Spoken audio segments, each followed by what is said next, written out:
Hello, in front of me I've got Samsung SmartTV and Motorola One Ace. In this video I'll show you how to cast screen from smartphone to TV using YouTube app.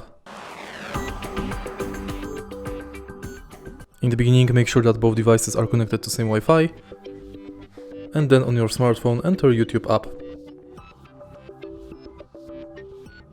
Press the screencast button located on the top of the screen and select your TV. Now devices are connected.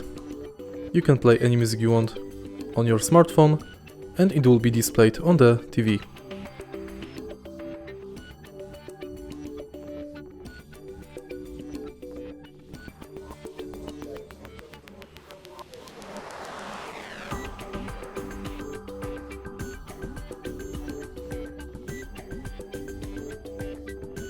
If you want to disconnect devices, again press this button and select disconnect.